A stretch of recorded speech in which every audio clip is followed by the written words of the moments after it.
Hello students, इस video में हम डिस्कस करेंगे व्हाट इज बर्नौली थ्योरम। तो सबसे पहले बर्नौली थ्योरम का statement, then mathematical derivation.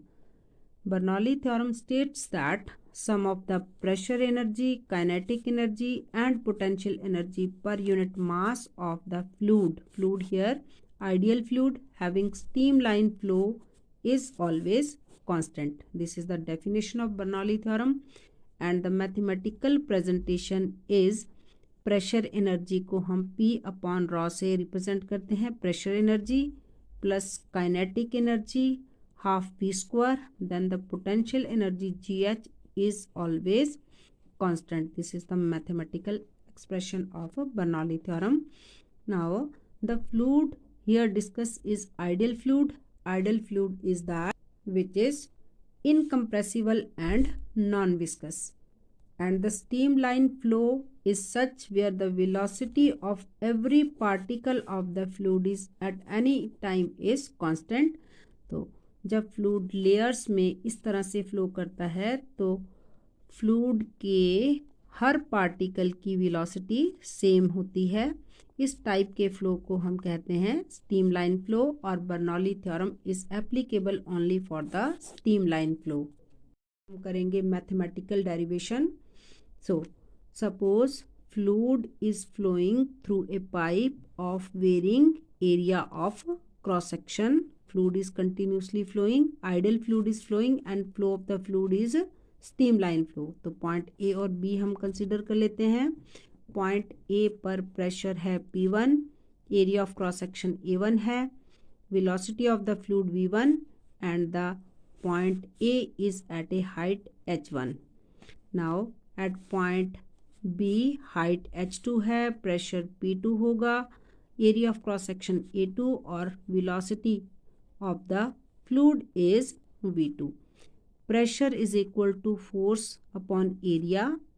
Area means A1. तो force acting on the fluid at point A is, तो force को हम यहाँ से derive कर सकते हैं A1 P1 से, A1 into P1, और point B पर जो force act कर रही है fluid पर that is P2 A2. Suppose कर लेते हैं कि फ्लूइड ने पॉइंट ए पर 1 सेकेंड में डिस्टेंस कवर की है, तो ये स्पीड इनटू टाइम 1 सेकेंड है, तो डिस्टेंस v1 हो गया. At point B the distance covered by the fluid in 1 second is velocity into time is 1 second. So the work done by this force on the fluid at point A is, यहाँ पर work done होगा point A पर, work done होता है force into distance, तो यहाँ पे जो वर्क डन आएगा दैट इज फोर्स है P1 A1 और डिस्टेंस है यहाँ पर जो सॉल्व करके आई है V1.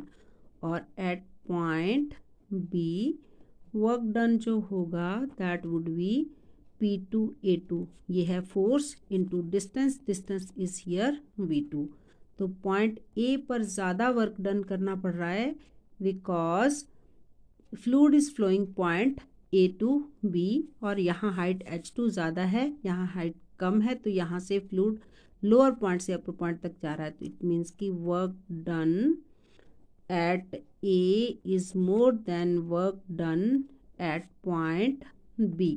तो work done by the pressure energy on the fluid at point A and B is equal to, तो हम लिखेंगे net work done by the pressure energy को PR से डिनोट कर दिया, pressure energy on the fluid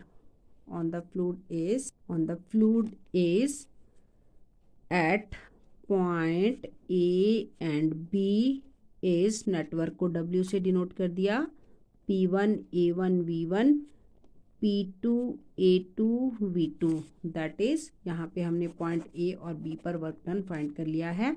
तो according to equation of continuity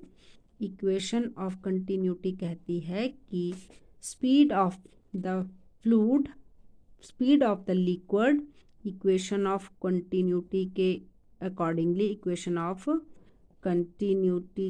accordingly the speed of the fluid is inversely proportional to area of cross section, that is why the deep water flow slow, क्योंकि area of cross section ज़्यादा होता है इसलिए speed कम होती है। तो हमें ऐसे लगता है कि जो डीप वाटर है वो स्लो फ्लो करता है। तो इक्वेशन ऑफ कंटिन्यूटी के accordingly A1 V1 A2 V2 is equal to mass per unit density. तो हम यहाँ पे जो नेटवर्क हमारा यहाँ निकला था, यहाँ पे P1 A1 V1, तो इस वैल्यू को हम रिप्लेस कर देंगे P1 और m upon rho and minus this, here is minus this, और इस पॉइंट को हम रिप्लेस कर देंगे m अपॉन रो से। तो ये है network done by the force on the liquid flowing from point A to B. This work done increase the potential and kinetic energy of the fluid flowing from point A to B. तो velocity जो है B point पर ज़्यादा है क्योंकि यहाँ का area of cross section कम है, तो velocity ज़्यादा है, तो kinetic energy का नेट इंक्रीज इन KE होगा हमारे पास half m V2 square half m V1 square, and the net potential energy is also at point B is higher than the net increase in potential energy is equal to mgh2 minus mgh1.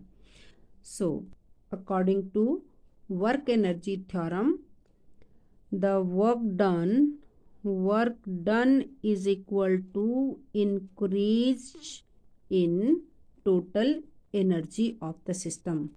Work done by the pressure energy is equal to total increase in energy. तो work done by the pressure energy हमारा आया था P1 m upon rho minus P2 m upon rho, and total increase in kinetic energy था half m V2 square half m V1 square, plus total increase in potential energy था mgh2 minus mgh1। Throughout the relation left side और right side m सब में common है तो m सब में cut जाएगा। अब P1 वाली टर्म सारी हम लेफ्ट साइड में ले आएंगे, P1 अपॉन रो और 1 टर्म ये माइनस है तो इधर आकर प्लस हो जाएगा V1 square and mgh, m cut गया है तो प्लस gh1 हो जाता है, और P2 टू सब्सक्रिप्ट वाली टर्म्स को हम राइट साइड में ले जाएंगे, P2 upon rho plus V2 वाली टर्म है हमारी 1 upon 2 V2 square then GH2 which is constant, और इसको नटशेल हम लिख सकते हैं P upon rho half V square GH. This is always constant for an ideal fluid and streamline flow of the fluid. Now अगर हम इस पूरी इक्वेशन को G से डिवाइड कर देते हैं तो P upon rho G V square upon 2G और H अपॉन this is the H is equal to constant को अगर हम G से डिवाइड करते हैं एक्सीलरेशन ड्यू टू ग्रेविटी तो ये फिर से कांस्टेंट हो जाएगा. P अपॉन रो G को हम कहेंगे प्रेशर हेड है, ये V स्क्वायर अपॉन 2G को बोलेंगे वेलोसिटी हेड, देन H को हम ग्रेविटेशनल हेड कहेंगे. If ideal flow is flowing in a horizontal pipe then the H of this equation would be 0. तो हमारे पास P upon rho half V square आ जाएगा इज इक्वल टू कांस्टेंट. अगर हम इस इक्वेशन को रो डेंसिटी से मल्टीप्लाई करते तो P plus half rho V square, तो ये इक्वेशन हमारी कांस्टेंट रहती है. This P is the static pressure and half rho V square is the dynamic pressure of the idle fluid. Bernoulli theorem is applicable only for the ideal fluid and streamline flow. If flow is turbulent, then Bernoulli theorem is not applicable.